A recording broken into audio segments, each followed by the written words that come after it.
Hey podcast, it's been a hot minute. I'm in the process of change. I guess we all are. But that change is going to be manifesting in my life. And my hope is that you will see some of the results of that.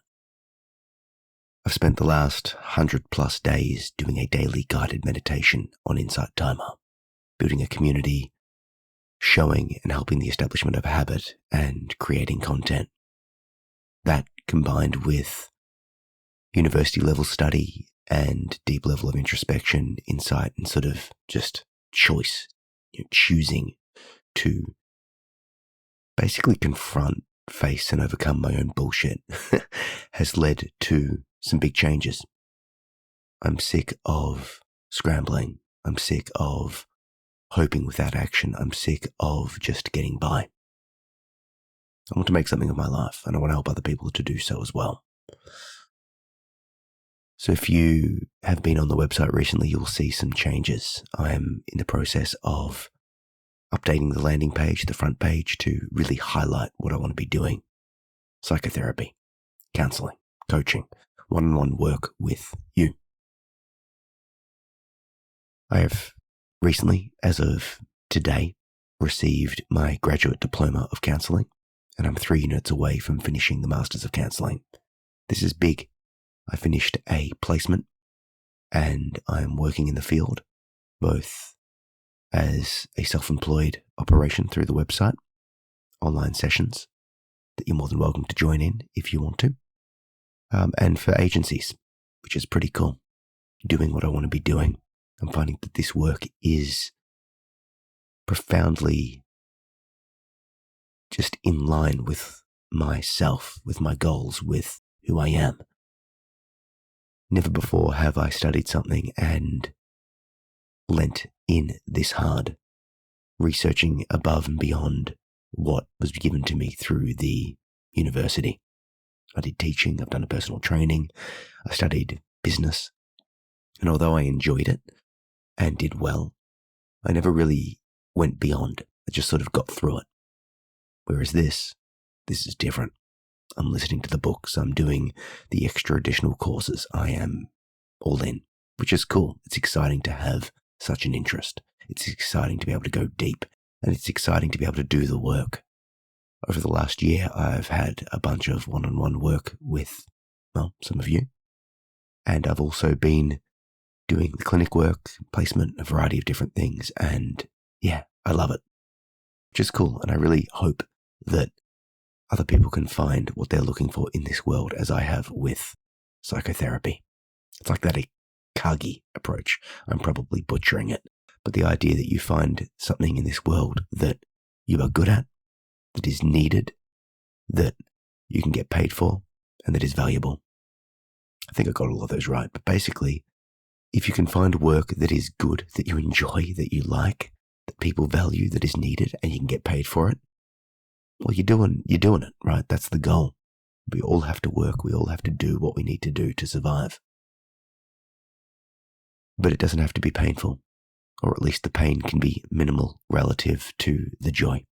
You can make a difference in this world. So, if you'd like to explore psychotherapy, if you'd like to book a session, you're more than welcome to do so. I encourage you to click through the link in the show notes. But simply put, I help people identify and release the limiting beliefs that no longer serve. I help them to love themselves whilst fixing themselves. I help them to process the past, accept the present, and embrace the future with positivity and purpose. I help them to practice radical self-acceptance, loving ourselves whilst fixing ourselves. Not just the good, but the bad, the ugly, the unknown, the potential, and the parts of us that are going to change. All of that. If you'd like to book a session, click through. There are some slots available. I've also been, and I'm in the process of revamping my books. I'm writing one currently, which I will hold back on sharing just now, but it is going to be good. But I'm also going to relook at how to get your shit together. This is the last self-help book you will ever need. It's got 60 chapters that can be read alone and begins with the principles of self-healing. I wrote this because when I moved out of home, I didn't have the resources available to get the support I needed. I left home at 16 and was desperately looking for something that would help. So I made this book, and I've released it, and I'm in the process of updating it to add extra bits to it, what I've learned since. It is my most popular book. I've sold tens of thousands of copies, and it's well received. It's easily accessible, and it will give you immediate practical advice as well as principles to approach. But I'm going to update it to have what I've learned since writing it, the information from the Master of Counselling study, and what I've learned since. So that's coming and is already out. Once again, I'll put a link in the bio, show notes for you. I'm also going to revamp the book, Mindfulness, a Guidebook to the Present Moment. It is my book on mindfulness meditation. I view mindfulness as the cornerstone of self-healing. The base practice of mindfulness is that you pick a meditation object, for example, the breath, your mind wanders and you bring it back. We are training awareness of where our mind is and then focus. Awareness primarily, focus secondarily. If you know where your mind is and can focus it, you can do anything. That is why mindfulness is the core of my practice, why I do it daily, and why I'm offering it in the guided sessions on Insight Timer and through this book. I will also be updating that book as well, but if you'd like to check it out, there is a link there too. I want to share with you a practice that I've discovered that is quite powerful, and it's one that I've been using. It's a mindfulness variant called the Flame and the Void meditation. It's originally taken from Robert Jordan's Wheel of Time series. And don't let that discourage you. It's from fiction, but, everything was invented, everything was created, everything was, initially made up by someone. And it turns out that fiction authors draw from a variety of different sources, and sometimes they hit the nail on the head completely and offer a technique that's, within this story, but it just works. I'll read you the quote. Remember the flame lad and the void. It was an odd thing that Tam had taught him. Concentrate on a single flame and feed all your passions into it. Fear, hate, anger, until you become empty. Become one with the void, Tam said, and you could do anything. So this practice is a mindfulness variant. And what I will do is I will link you to a couple of guided tracks afterwards. So you can play and download these. One that will be for adults, one that will be geared towards children, that run you through this deeply. But the practice is pretty simple. You visualize a flame in your mind, picturing it deeply. That becomes your meditation anchor or your object of meditation, your mindful point of focus. In traditional mindfulness, you pick the breath, for example, your mind wanders, you bring it back. But in this, you visualize the flame. Your mind wanders, you bring it back. But rather than just bringing it back, you feed the flame any emotions, thoughts, sensations, other things that are arising. You offer it to the flame. That is the practice. And it's good because it gives you something to do with those distractions. Your mind wanders, you offer that wandering to the flame. You feed it into the flame. And you keep doing that until there is nothing left to feed into the flame. And then you release it and simply be in the void. And that's an addition to base mindfulness as well. Your mind wanders, you bring it back. Your mind wanders, you bring it back. But what if there is nothing that is wandering to? Well, in this meditation, it gives you something to do. You release the flame and you just simply be and exist as the void, as the emptiness, as the sacred stillness, as the self. I encourage you to give it a try and click links in the show notes if that is of curiosity to you. Beyond all of that, I just want to highlight the value of, change.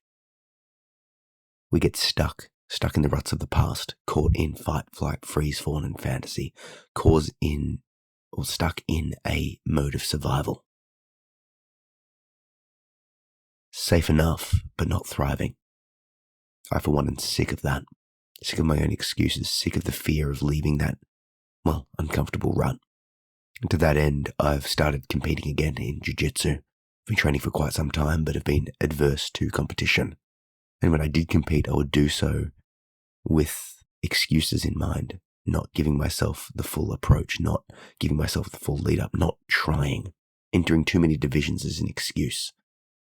Just all of these internal reasons that I could just justify a lack of winning. But I'm clearing all of that out, getting myself fit and actually trying to win. And I know that sounds potentially, it's like, of course you're going to win, but it's like, it's not. There are so many excuses that pop up through the daily practice, through the insight, through the introspection, through turning the lens of attention of, my own psychotherapy work onto myself. It's like, there are so many excuses here. Let's remove them. Last week I competed with this attitude and I won. I won gold at purple belt.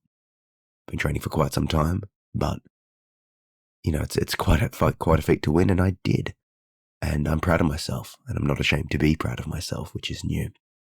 But I remember in my second match, I was down on points. I was losing. And I remembered this thought came into my head. It's like, you could quit. You could give up. You could stop trying. And part of me wanted to. But then I remembered these feelings. And I pushed through. I reversed the position, got on top, and submitted the opponent. And won. Won gold. I remember saying to my coach afterwards, it's funny that when I remove all my excuses and actually try to win, I win. And there's a bigger piece here about self-belief or about agency. This is what I want to end with is if you do something, things will change. I believe in a 3-step approach to healing, to growth. This is what I do when I work with clients. Awareness, acceptance, action. We become aware of what's arising. Then we must accept it. We don't have to like it, but we must accept it. It's acceptance without approval. Then we can take value-aligned action. So for me, I became aware of what was going on in my mind. I had to accept it. This is what was happening. And then I could choose to take action. And on that action, yes, there are many things in this world that we have to just accept and we cannot impact. And a lot of those things suck. But there is a locus of control that we have. We can do stuff and stuff will change. And I want to really highlight that. Meditating daily, practicing daily, focusing on skills and advancement and growth, focusing on mental health, functionality over time, instilling positive habits. You can do things to change your life. You can do things to improve. And I'm trying to model that behavior with myself, for my kids, for the audience, for you, for my clients. Doing the work as well as teaching the work. My goal is with the podcast now to do 2 things. Number 1, use it as a space to share what I am working on, the valuable resources and things that you can look into, and perhaps interview people that I find interesting or would add value to you. So my thoughts are that I will do a monthly recap and then intersperse that with interviews, but I'm not 100% sure of the format yet of that, but that will be something that I'll consider down the line. But I'm connecting with and meeting a bunch of interesting people, and I may bring those to you. But in the interim, I will be doing a podcast once a month, sharing, updating, and offering you different little snippets, different tools to help you grow, to help you advance, to help you move forward. So in this session, the things that I would encourage you to check out are those 2 guided meditations, the Flame and the Void guided meditations, one that will be an adult one that will be a kid's one. And check them out, download them. They will be free for you. Click the link in the show notes. And also, if you'd like to book a one-on-one session, I have some slots available. Click the link in the show notes to go to the homepage of the website, have a little read. And if you'd like to work with me, if you'd like to process some of that stuff, if you'd like to grow, to heal, to release, to reintegrate, to identify and release the limiting beliefs that no longer serve. Let's work together. Book a session. And also, just a reminder, I'll be updating the How to Get Your Shit Together and Mindfulness books, but they are available to grab a copy now if you like. And I'll just keep you updated on all the things that I've got going on. And final note, loving connecting with you all during the live sessions, loving connecting with you through the comments and the DMs on social. It is beautiful to establish, connect, and create a community together. We shouldn't be alone in this world. There is such a deficit of connection, and I hope to help bridge some of that. Thanks for listening. See you next time. Catch up.